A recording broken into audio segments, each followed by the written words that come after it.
Halo teman-teman Woman Benerasi, perkenalkan saya Rizka dari Kontrak Hukum. Hari ini saya ingin menjawab pertanyaan kalian mengenai perjanjian perkawinan. Yuk, kita langsung aja ke pertanyaannya. Apakah yang dimaksud dengan perjanjian perkawinan? Oke, jadi gini teman-teman. Perjanjian perkawinan adalah kontrak atau kesepakatan perkawinan yang dibuat oleh pasangan sebelum perkawinannya dilangsungkan. Setelah adanya keputusan Mahkamah Konstitusi Nomor 69 Tahun 2015, perjanjian perkawinan tidak hanya berbentuk prenuptial agreement, tetapi juga berbentuk postnuptial agreement. Apa sih bedanya? Bedanya tuh gini.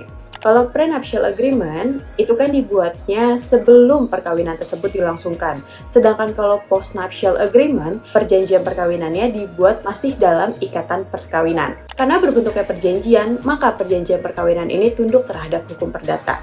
Selain itu, perjanjian perkawinan yang dibuat juga harus disahkan oleh notaris atau pegawai pencatat perkawinan dan juga harus dicatatkan di dalam buku nikah sehingga perjanjian perkawinan yang dibuat sah secara hukum dan mengikat para pihak termasuk pihak ketiga. Sebenarnya sih di Indonesia ada ya yang membuatnya yang menikah antara WNI dengan WNI, tetapi memang lebih banyak yang membuat perjanjian perkawinan itu yang menikah dengan warga negara asing. Apakah perjanjian kawin itu penting dan apa manfaatnya bagi pasangan?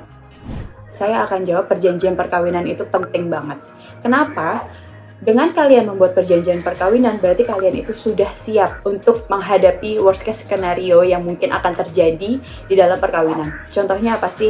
Amit-amit ya, kalian bercerai, atau pasangan kalian mempunyai usaha dan itu bangkrut dan ada hutang. Jadi perjanjian perkawinan itu tuh yang akan mengamankan kalian. Pertanyaan selanjutnya, apa aja isi dari perjanjian perkawinan?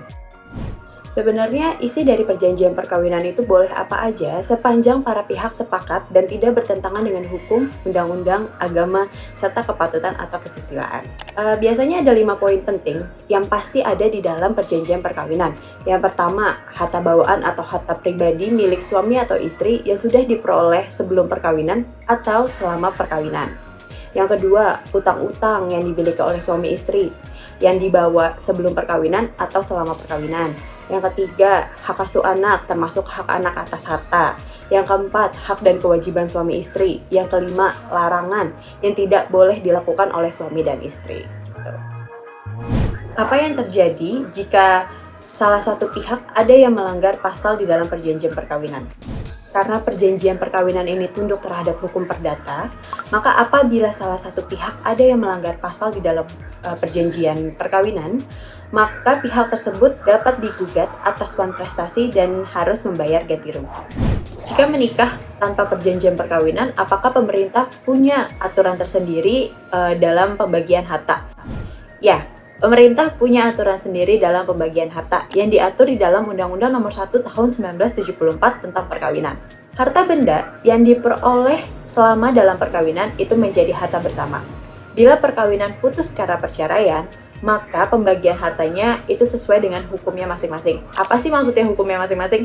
Hukumnya masing-masing tuh maksudnya ya hukum agama kalian, hukum adat kalian, atau hukum-hukum lainnya deh gitu. Terus harta bawaan kalian yang sudah kalian peroleh dari sebelum perkawinan atau kalian peroleh selama perkawinan tetapi dari warisan, dari hibah, dari hadiah, itu akan menjadi milik kalian.